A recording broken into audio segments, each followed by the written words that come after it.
I just want to tell people why we brought them here to set the frame for this conversation. Dan, just real quick, he'll tell you the story of being on the receiving end of the external pressure and the trauma.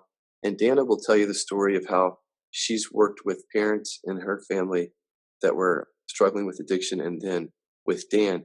And so there's these two different perspectives on this coming in this interview.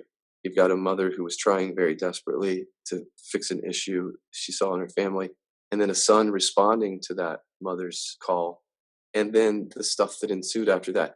But what I want you to really focus on as you hear them is just the not to put pressure on them, is that you can feel in the tone of their energy and how they tell the story that they've healed a lot of this.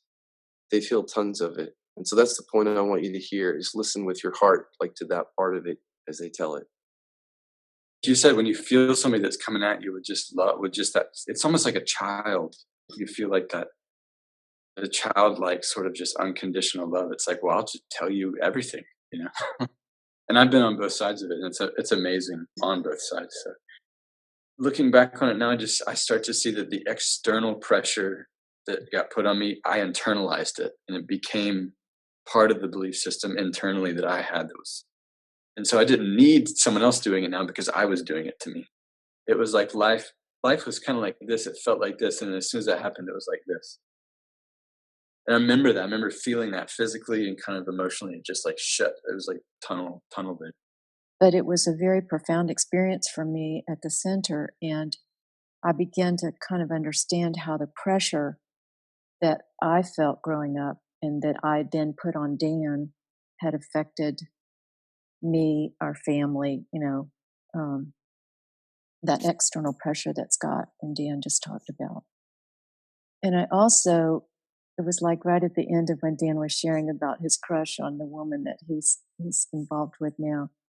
It's just this beautiful sort of sense of, I was taken back to a scene in, well, it's actually a line from the movie. I think it was the original movie, Jurassic Park, where one of the guys said, life breaks out.